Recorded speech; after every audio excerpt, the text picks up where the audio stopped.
Addicted to You. Was honored to be lead role in that movie, romantic comedy that is also on Amazon. So I wanted to bring my boy Mike Cochnar on to talk about the filmmaking process of the process of making a movie and selling it. Mike Cochnar, everybody. Hey, what's up? Hey, man, I appreciate you being here. When Shane and I first met, it was to cast the leading role in my film, Addicted to You. And we had cast somebody to play that role. And it was early on that we had cast this, it was kind of a friend of a friend.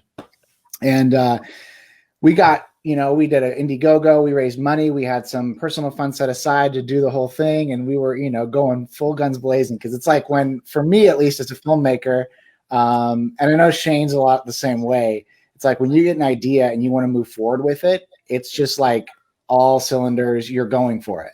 Mm-hmm. And so that's we were deep into that at that point. And for us then to have our lead actor, he pulled out like, moments before we were going to film. And we were like, oh my God, like, what are we going to do? And, we just started to kind of think on the other side of this, like, okay, well, let's pull somebody in because maybe we'll find somebody better. Well, long story short, we did, because we found Shane. And I mean, honestly, Shane, like the movie, once we had you involved, it definitely took on sort of a different vibe, for sure. Like you definitely put your own spin to things. And I remember because Shoney Francis, who co-wrote the film with me and was also one of the actors with you in the film, he knew you from like Vine and from doing like stuff at IO. Right. Yep. And he's like, well, let me hit up Shane and see, maybe he'll be interested. And I was like, he's like, I'm like, well, who's this Shane Hartline guy? He's like, well, look him up. He does this Jack Black impression. And I'm like, okay. I'm like, all right. I look it up and I'm like, okay, this is cool. This guy's cool. So then we have you sending an audition tape. And I mean, you nailed the audition tape. Oh man, thank you. You just nailed it. And it was just like, because it was such a very specific scene and we wanted to see exactly how you'd play it. And you knocked it out of the park. And so from there, it was like, all right, yeah, get this guy on the phone. We need to bring him in. And I think we started filming like that next week or something. It was very quick. It was within like 2 weeks. Yeah. Yeah. So, I know what it takes to do the process of independent filmmaking. And so kudos to you guys for sure.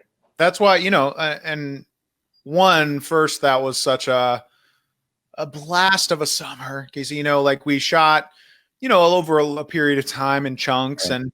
And, such an amazing experience, such a fun cast and crew. So please, if you're watching and you want to watch, I would say also this is another good movie to pair with Grady Farm because you can watch The Haunting of Grady Farm and then like come down, from the horror and the pain and watch Addicted to You.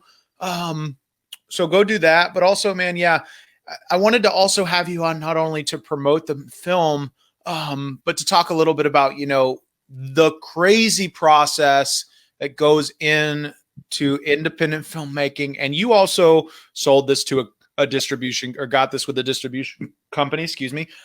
So yeah, I just want to hear like, man, the process, like tell us a little bit about like your experience with it, what you learned, what right. Would you do different? Absolutely. I mean, it's such an interesting thing because of course, and I was tuning in here and there throughout the day, kind of listening to some of the conversations you were having. But it sort of holds very true to some of the things that was said earlier, which is like, oh, when you're a kid, you have all these aspirations to do a certain thing. And for me, I always knew that I wanted to do something in the entertainment world, right? It was just like, well, what is it going to be? Well, in high school, it was like picking up your parents' Sony camera and like, in the backyard, like convincing your siblings to like do crazy things, right? Yeah. And then it was, oh, and then your friends in high school, you're doing stupid YouTube videos. I mean, like when I was in high school, I think I was like a junior in high school when YouTube came out. Mm.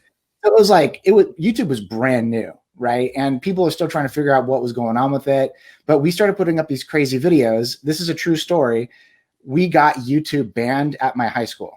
Like you couldn't like log Wait, into because wait. we were putting up like crazy videos, and then people, instead of like using study hall to study, they were like going onto YouTube and watching them. Uh-huh. And it was distracting so many people that they were like, yeah, no, we're gonna ban YouTube from like the library. Because at the time, still people didn't, at the time, like when I was a junior, people didn't have like YouTube on their phone or anything. Like I don't even think you could get internet on your phone. I'm not sure, but so that was just such an interesting, funny thing. But that sort of then leads into college, doing the same thing, getting into sort of the journalism side, the theater side, the filmmaking side, learning production, and starting to actually get my feet wet in that. But still, it wasn't until coming out to LA where I really started to then, team up with people that had similar aspirations. And even moving out to LA, I was like, well, maybe I still want to give acting a chance, because I did graduate with a theater degree after all. So it's sort of like that sort of was something that made sense to me. But then it was like meeting people who, Shane, you'll know, like Garrett Mendez and Shoni Francis and people like that. I'm just like, oh, okay, these guys are really talented people. Like, you know what I should do? I should write for them. And so that's sort of where it took a turn for me, where I was able to then start really focusing on writing and filmmaking, being behind the camera, and really just dedicating a lot of my time to that. And long story short, I've been doing a lot of sketch comedy over the years, mostly, like I said, then writing and filming that with a lot of the people that we did the film with, honestly. Kat Alter, Mike Klimkowski, a lot of those people that were in the film, just kind of scattered throughout, were just people that especially Shoni and I, we had worked with time and time again. And we just really wanted to bring them into the fold to do something bigger and better. And so that was really what Addicted to You was, and what the film was for me. It was like, well, I made a challenge to myself to make a movie before I was 30 years old. So that was my challenge to myself. And so I wanted to do everything I could to make that happen. And we did film it. It was in the can before I was 30. We released it, after, but I at least got it filmed. So I did achieve that goal. But it really was. We started with an initial script that I had written. I had brought Shoni and Steve J. Brown in to help me, basically tear the script down, bring it back up, go in and out. We did so many revisions on it. We got outside perspectives on it. We really just wanted to make it the best that it could be. And on the face value, it's very much like the bones of it are very much a romantic comedy. And we wanted to hit those specific plot points. We wanted to hit those specific things because we wanted it to be something that people could relate to, people felt comfortable with, just because we're coming at this from a position of like, we're nobody famous yet, so we wanted to do something that made people comfortable, to do something that that followed the structure that people knew, right? And then around that, building some really cool storylines, some really cool characters that people could relate to. And so that was sort of how we approached the writing process of it. And really then one of the more fun parts, which I'm guessing sort of correlates to what you guys maybe did too, but as far as ours, since it was a comedy, we did probably 20 joke revisions of the whole entire thing. I mean, I even got to the point where it was like I had a spreadsheet, and I want to say we had like 270 some jokes / bits, and then we'd go through and we'd talk them through, and we'd say, okay, does this work? Okay, if we release the movie 2 years from now, is this still going to be funny? So we were going through those things and really just trying to streamline the process to say, what gives our film the longest shelf life? Gotcha. Because, hey, Shoni or yourself or Garrett, Kat, somebody in the film, they may not be, A-list right now, but in a year they could be releasing something, and hey, all of a sudden then our film is something that they were in first. So that's another way from a filmmaking point of view, you kind of look at things, which I'm sure you guys, think about all the time. But so once we got into the process of making the film, it was sort of guns blazing. But really, for me, it was like, well, yeah, we could go and we could shoot this thing really simply with some Canon DSLRs, and we could make it as good as we could, with the sort of friends we had, connections we had, equipment we already owned. But then it's like you start bringing one person in that's like, oh, well, I have a connection to this. And it's like, oh, okay, cool. Oh, well, hey, I have this red epic you guys could use if you want. Oh, okay. Well, so if we're going to use a red, now we got to use so then it just starts to snowball into exactly what happened with us. into this thing that's like almost out of your control, but in a good way. And that's how I would describe it really, because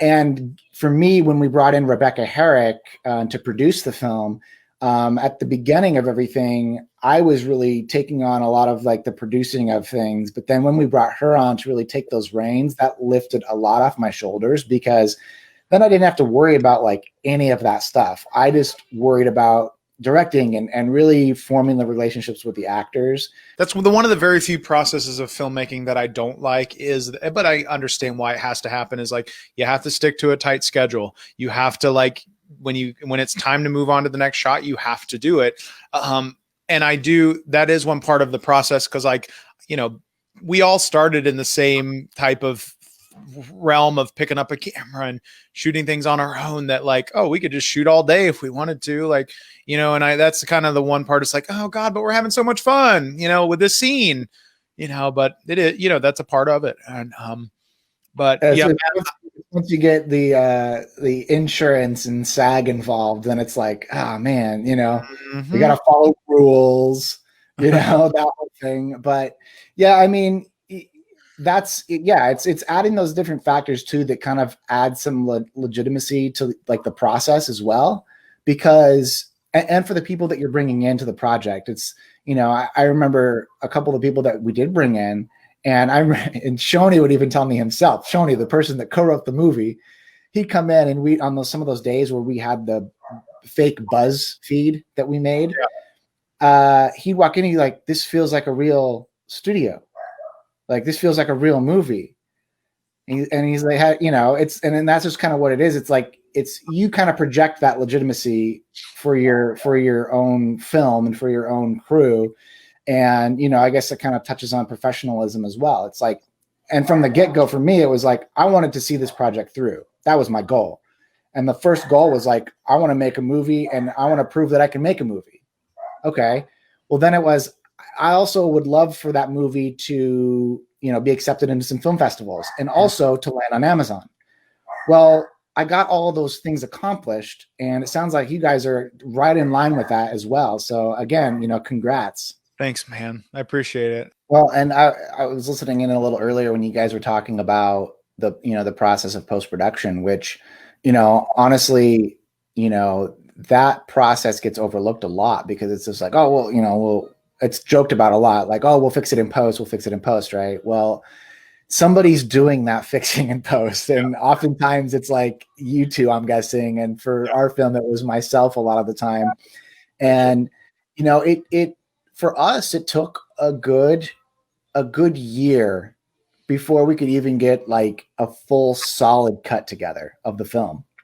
And, after that, then it just became us really hustling to try to get the fight cut down, and, colorist involved, and like trying to call in. You finished and got the movie out there, I will say, a lot quicker than not that I ever doubted you or the team. I just know how much goes into post-production. It was on Matt and I's shoulders to finish it. And it took a long time, because, you do one thing, raise a little money, do another thing. You can't get together every day. You have lives, and one, you're not being paid to finish this. So it's like, when Matt and I could get together, we would. And, luckily, like, I had moved to his part of the country during that part of the process. So that the stars aligned for us to be physically together, which made it a bit easier. But dude, so I think it's awesome at how quick you guys were able, because you did have a small post-production team. Right. It was myself and Steve J. Brown. We co-edited the film. And then we had a sound designer, and then a colorist, and then Rebecca Herrick as the main producer. And then we brought in Garrett Mendez as sort of a post-production producer that really, gave notes on things. And then as we started to get the cut finer and finer, we'd kind of expand that group out a little bit to who we'd show it to get like different notes on. I think I sent you even a few scenes here and there where I was like, hey, what do you think about this? Or how does this look to you?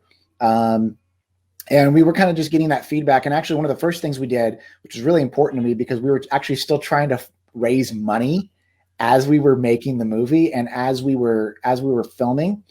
And then as we were cutting the film together, because what we were hoping to do was like raise a bunch more money so we could hand off some of the stuff to like some assistant editors and some this and that, so we could like get it done even quicker. One of the things we did was we did a first cut. So it was like 15 minutes of the movie that then led into like a trailer for what's to come. Oh yeah. And so it was an easy way for us to just be like, okay, we're gonna cut like, the first 15 minutes, which it was just a rough cut anyway with temp sound, temp color. But it allowed us to do a little bit more fine tuning on it just because it was only 15 minutes. And then it allowed us to kind of put together a little teaser trailer for the rest of the film in an effort to try to, get some more eyes on it in that sense. And so that was the first thing we did. And that was kind of a cool thing to go back now and look on and like, oh, that's where we were at that point. And, just kind of going from there. And so for Steve J and I, we went back and forth realistically working on like shared timelines. And we would just share things back and forth. Like I'd cut a first scene, then he would do like tweaks on it, do a second cut and vice versa. And, so some of the stuff that was kind of plaguing us in our post-production process was, of course, just like you had touched on, we weren't getting paid to do this. Though I made the conscious decision to only keep this as my project that I was working on. Because I know so many people can, and some people can do it. Some people can juggle 5 different projects. Some people are just inherently like freelance people where they, can do some freelance gigs, can take some time off, really focus time on a project, do some more freelance gigs, make some money. I wasn't in that position. But much like, I want to say, it's like crazy because much like Matt, you both have full-time jobs. You both are now parents. Matt is also a new parent. Yeah. So it's like, add that on top of that. Like that's why I'm forever grateful of Matt because, I have a girlfriend, but I'm, theoretically I don't have kids. My work is very not full time. My work is what I make and do. So like I had more time, but I like had to, be a little patient with, with understanding Matt has a full-time job, a child, he's married, like you, like, and, so dude, the fact that you put out the movie as quick as you did is really amazing. Well, I think some of the fun thing for me, because Shane, think about this. Addicted to You is released February 14th of this year. Yeah. And what? 3 weeks later, the world shut down? That's crazy. It seems so long ago, but yet I still feel like it's March somehow. Like it's like we living in March. It's still March. This weird twilight zone of like, is this real life right now?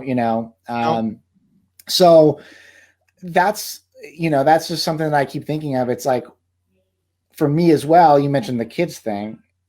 That's definitely for me where I was always somebody that was very much like, I need to be pushing, I need to be moving, I need to be going towards my goals, what I want to do. And once I had kids, it was like, oh, that the goals haven't gone away. It's that something about having kids, and Matt, maybe you can attest to this as well, but it's like, it like chilled me the hell out a little bit.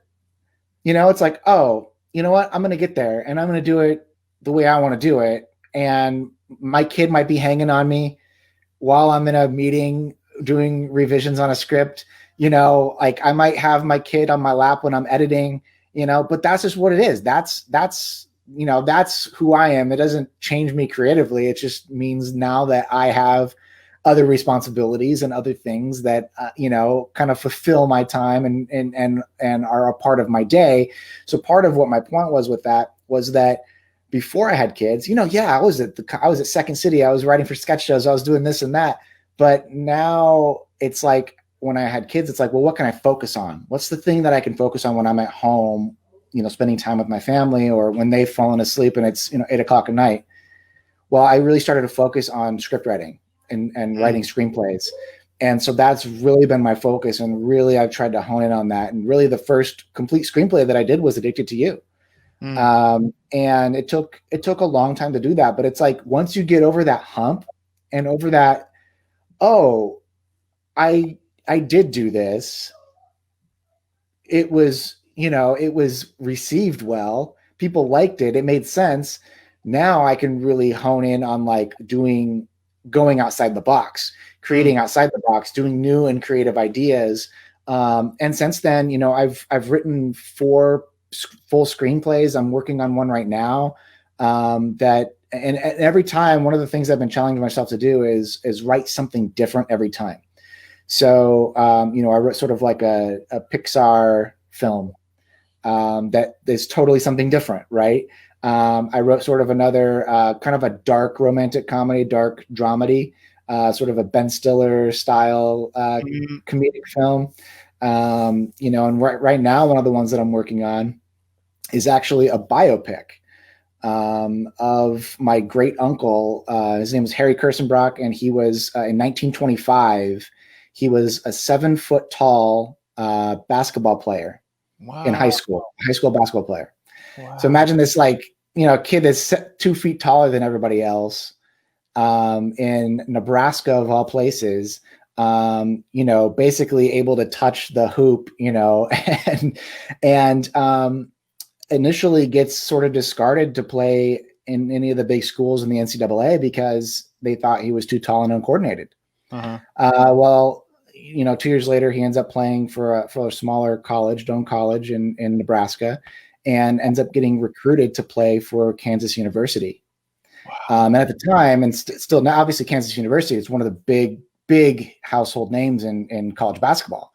Well, at the time, it had been because of Fog Allen, their coach, and their coach was really close with the inventor of basketball, James Naismith. I hope I'm saying that right, but the inventor of basketball, he was in Lawrence, Kansas, and really helped build that KU program with Fog Allen, the legendary coach that now I think the stadium's named after, and this and that. Anyways, I digress because it's such an interesting, I've been learning so much. It's sort of like when you do a biopic like that, is having to do sort of like a deep dive into like what I knew as fact and what has been sort of historically put on the record, or what I could find in old newspapers from 1928, and then having to fill in the gaps of stuff that I don't know, and needing to sort of like cross that bridge, but doing it in a sense that's I'm trying to be like as respectful as I can to the characters that I know existed, while giving them what I'm hoping would be sort of a justified, character. And so what ends up happening though with my great uncle is he gets recruited to play for KU. When he goes there, after, mind you, 2 years of college experience, because he was transferring in from a different state and this and that, all of his credits didn't transfer. And at the time, the NCAA rules wouldn't let a freshman play varsity ball. So because he had to transfer in as a freshman again, he could only play junior varsity. And so he kind of got hosed to not being able to play varsity ball. And that's when the Big Six conference came about for the first time. So it was like Oklahoma, Nebraska, Kansas, all Iowa, all of the big names now that you see. But anyway, so then the next year he was going to be able to play varsity ball. But the summer he was back home, he actually died in a boating accident. Wow. And so he drowned in a boating accident. And so that's his story. And so it's like this tragic story of every time he's this kid that had all this potential, and this entire time he could never fulfill his potential up until the very end. And the most interesting fact about that all is that Fog Allen, the coach, that next year was the worst record that Kansas University ever had playing basketball. They went like 3-15 that year, and it's the worst record on history. And he was, I guess, so devastated by the loss of my great uncle. He then didn't try to get another 7-foot player to come play for him until 20 years later when he had Wilt Chamberlain play. Wow. So that's sort of like the interesting story. And so I've been writing that since during the pandemic. That's been what I've been writing throughout the pandemic. And so it's sort of a story that's obviously sort of near to me, and also something that I feel is like a great story that people should know about, because it's based entirely in truth. And it's such a tragic, but also kind of, very just interesting historical piece. And so I look forward to sharing the script with you whenever I have it done. And that's what I'm aching for. I miss it. I'm like a creature of like that, Mike. I love to do that. I love to do shoots with a group of friends. I love to do my comedy shows. Like, I'm aching to get back to doing that. Like, but that being said, Mike, what is something you're working on? I know you mentioned the biopic, but is there anything else that you're currently hands-on developing or anything? There's a couple things. One of the scripts that I've written in the past, well, since Addicted to You, since that was written and we were actually filming that, I wrote this script that is called The Worst Holiday. And it is a screenplay that I actually intend to film in Nebraska, which is where I'm from. And part of the reasoning behind that was because I wanted to go someplace that it would be easy for locations and easy for all of that stuff. Because in LA, it's just insane. And I mean, with Addicted to You, as you know, we did the stupid thing for our first film, which is we shot at 14 different locations and had 50 plus cast members. It was an insane undertaking. And well, that's probably my son throwing something down the stairs, but here we are. But anyway, it's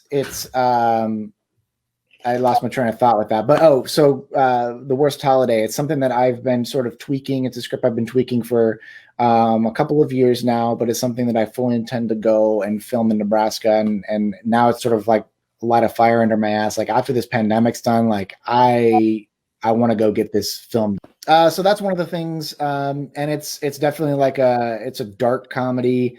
It's essentially about a story of a dysfunctional family getting together for the first time, in 5 years, and sort of what that means, and what brings them together, and sort of what helps them stick together by the end. And so it's a story with a lot of heart, but also just sort of very dark humor. And filming back home for me, I feel will be a lot of fun as well, just because it will allow me to sort of kind of do it in a sense. It'll be fun in a couple of ways. It'll be fun because I know all the places that I already want to film. Mm-hmm.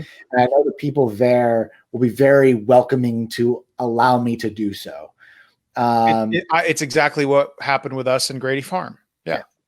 And then it's just, I know the reception of the people that will help and want to be involved with it will just be huge. And then the other part of that would be fun too, is obviously just being in the hometown feel, and being able to bring people, actors and friends from back here to come and sort of celebrate that process of the creative process of making a movie that you both are well aware of. And so that's one of the things that I really want to try to throwing more things down the stairs. We do what we can. So anyway, yeah, that's just one of those things that I want to get done.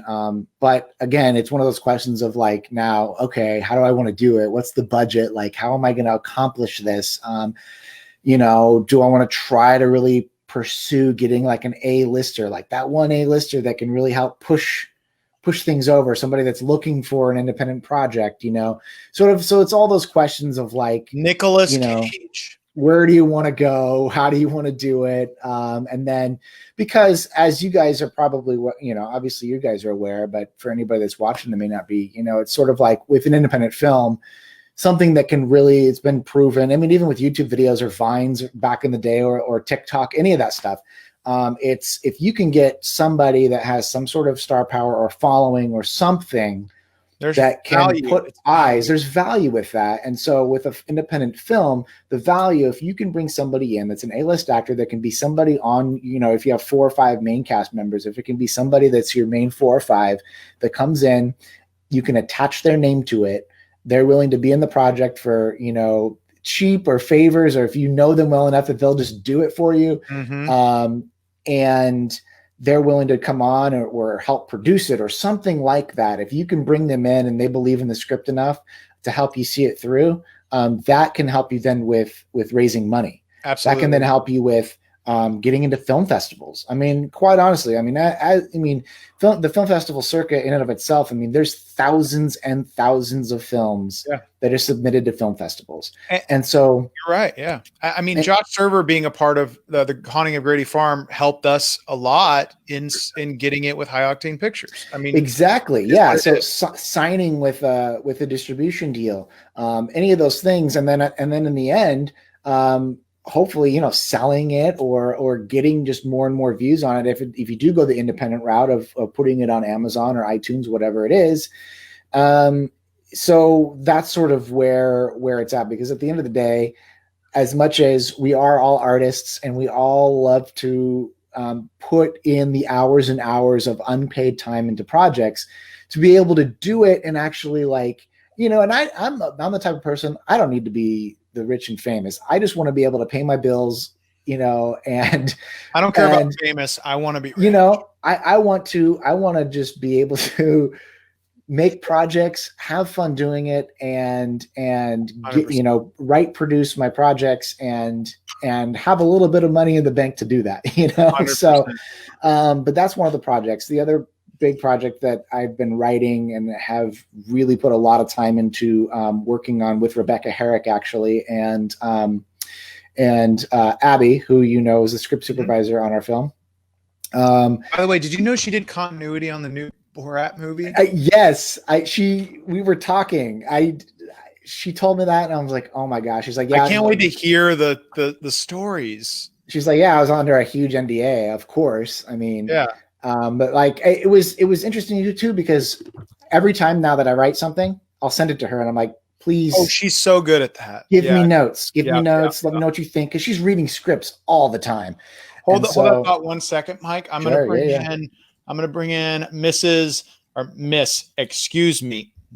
Malia Molino. I was going to say, did I get married and not know? You got married today. Malia Molino is one of the producers, lead actress of The Haunting of Grady Farm. Malia, meet Mike Cochnar. Hey. He was the director of Addicted to You, the movie that I was fortunate enough to be the lead in. And so we're just talking filmmaking, and before Mike cast a jet, we just are kind of chatting about what he's brewing. So sorry, continue, Mike.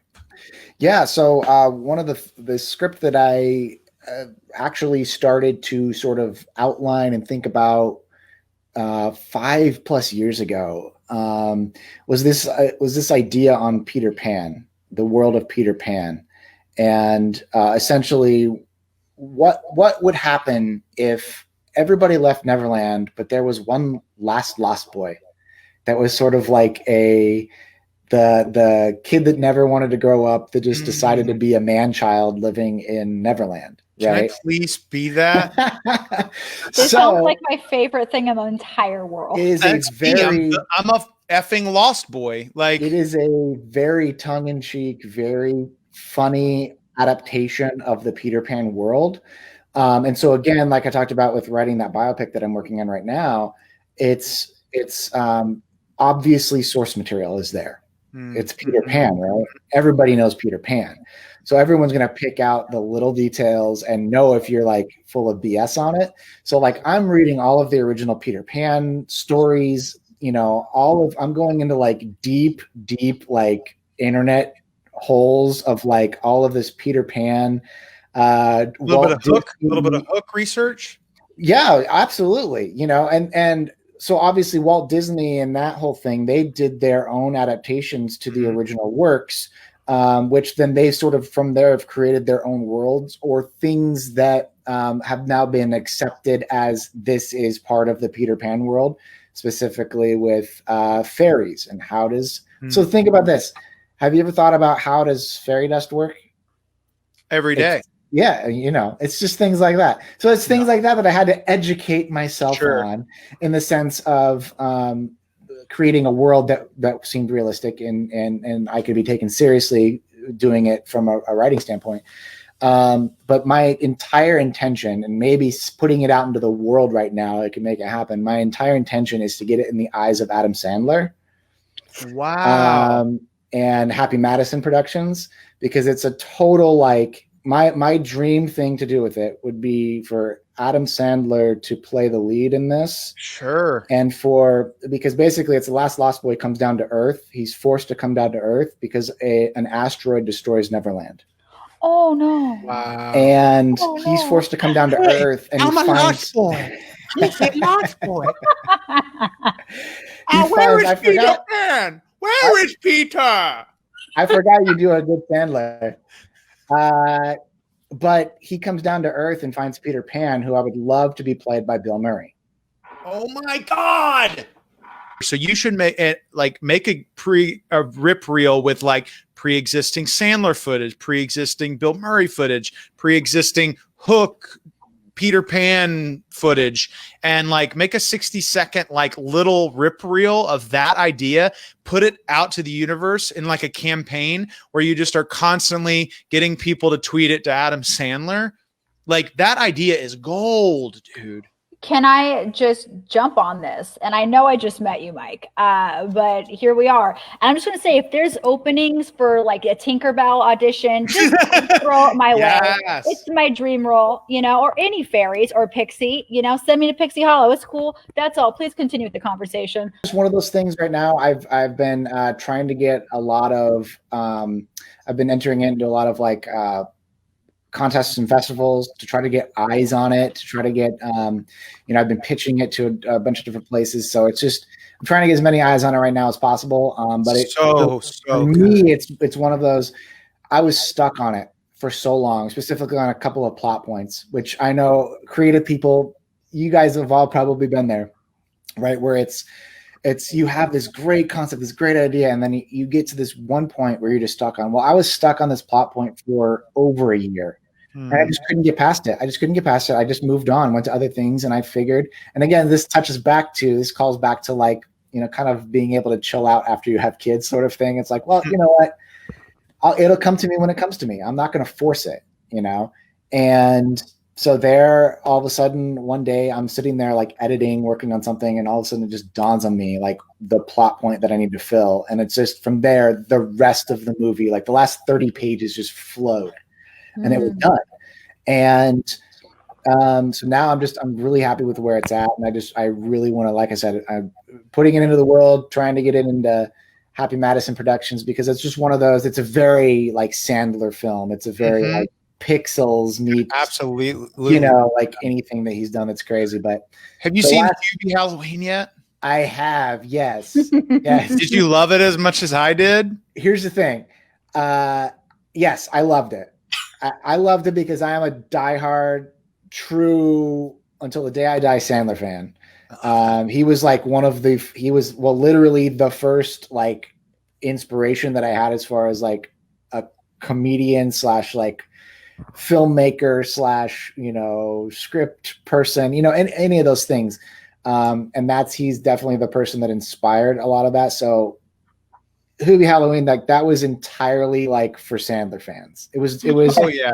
If like that movie's like in 100 years from now, like unarchived, like this is the only movie that we found from Hollywood, like people would be like, what in the hell? This is, no, but it's like, it literally is. I mean, all the callbacks, I mean, from the opening scene of Ben Stiller. Yeah. Blew my mind. From there, it was like, oh my God. And not just that, dude. Can we like touch on like visually how well, like good of a Halloween, like every shot is like so stylized. And it's so nostalgic. It feels like the Halloween that I love so much. Like I think we all love. Why? It falls under that category. Have you heard of the word spoopy? Yes. I actually had a really beautiful art print with that on it. So spoopy is like corny spooky, like from like, think about like Ernest Scared Stupid. That's one of the best spooky movies of all time. But I would argue that this to me is up there with Ernest Scared Stupid. Well, and it's like that's the whole point of the movie is he's trying to keep Halloween safe and kid friendly. Like he's literally, it's almost like he's fighting what Halloween's become, and he's keeping it safe with this little fucking thermos. I tweeted him. I tweeted Sandler a pitch for the sequel, like title pending. Hubie Saves Christmas potentially, but it's Sandler as Hubie. And the villain is little Nicky, who is coming up from hell. Shut up. Coming up from hell to try to ruin Christmas. Okay, full disclosure, Little Nicky is one of my favorite films of all time. Isn't it so good? It kills me. Oh my God, I've seen the movie probably 100 times. And like that's all Hubie Halloween was like a nod to the Sandler fans. So it's like, have Sandler play multiple Sandler roles. Yeah. Well, it's funny. It's like he got last year when he did that what's the movie he did, the Gems, Uncut Gems. Uncut Gems, where he got snubbed for the Oscar and for the nomination even. And he won, I think it was like the Independent Filmmaker Best Actor Award or whatever award show that is. And he gets up there and, basically, jokes that he's going to make because he got snubbed by the Oscars. He's going to make the worst movie he could possibly try to make. And so it's funny because it kind of makes me think, was that this? But also like, I'm also going to do it for my fans and like just if this to him is the worst movie, he needs to keep making horrible movies. Cause this is to me one of the best movies he's made in quite some time. Well, as far as like Sandler movies, he definitely went back to, like the Adam Sandler movies that we all loved, which, Waterboy, this was like pretty much the Waterboy character. Absolutely. Yeah. Yeah. My wife was sitting watching the movie with me and like, he talks, he says the first couple lines and she's like, is he going to talk like that the whole movie? And I'm like, God, I hope so. Like sidebar, we have a question from Tom Sherlock that I want to ask of you, Mike. How many pages is a script for a feature-length film? I get that it depends, but what is a ballpark number? Good question. So the ballpark that you want to try to hit, that most people try to hit, is 90 pages. 90 pages is sort of, and really this is where it comes from, like a very nerdy side for me anyway, because and coming from like an editing background, that's where I first got, before I really got into writing and script writing and all of that sort of stuff. I did editing. And so that's all linear. You're looking at things all very much like in a line, So for me visually, one of the things is like looking at mathematically, your three act structure and your 6 main plot points that happen in that. And you can literally plug in any movie into that. And you'll you'll hit your setup, halfway through the movie, there's the, all these points that happen. And at the very end, it's the climax that hits to like, will they or won't they get what they want? And, this and that. But 90 pages is really what you want to do. And what that translates to then is a minute per page. So most films are your 90 minutes, an hour and a half. Some films are longer. I think the Addicted to You script was 120 or 118 pages. We ended up cutting some scenes from that. I think the longest script I've ever written was the Addicted to You script, though, honestly.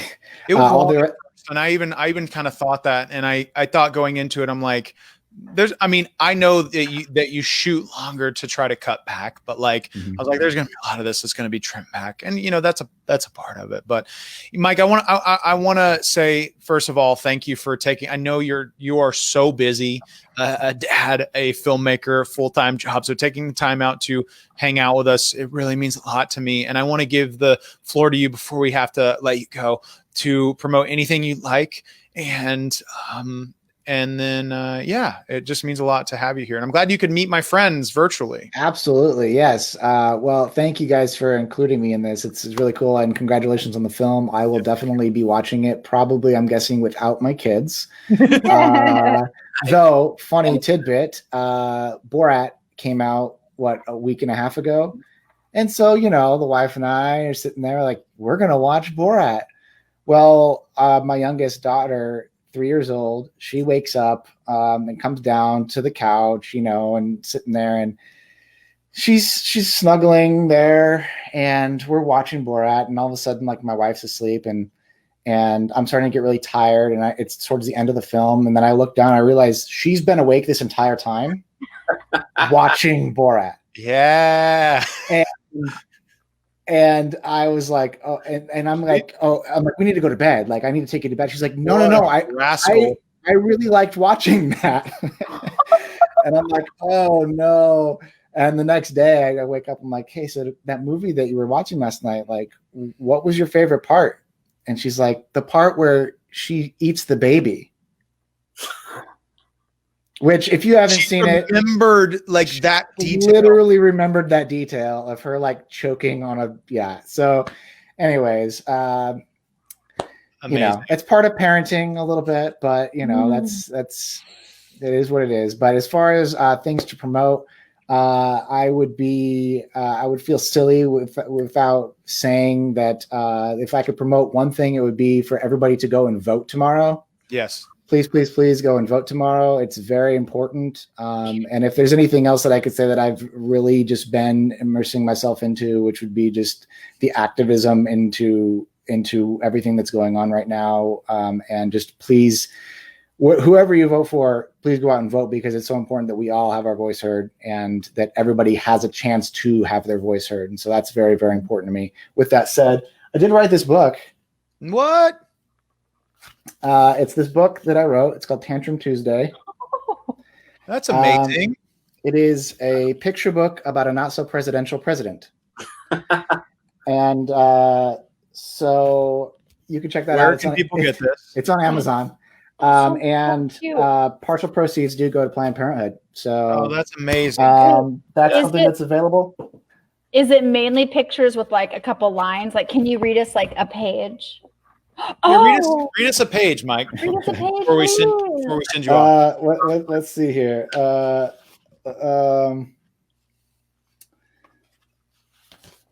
Okay, here we are. Let's see. Just like school, right? Look at the stock market. Just look at it halt. Oh man, it's really tumbling. That's Obama's fault.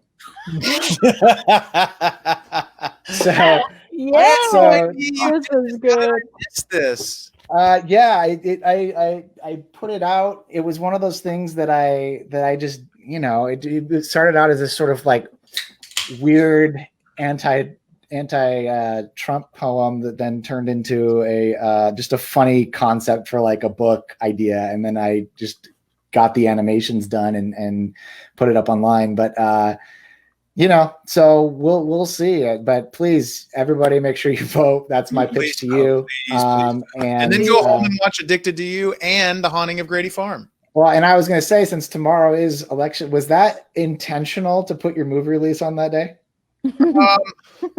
Hey, this is like a day of horror. Let's just go ahead and just go all in.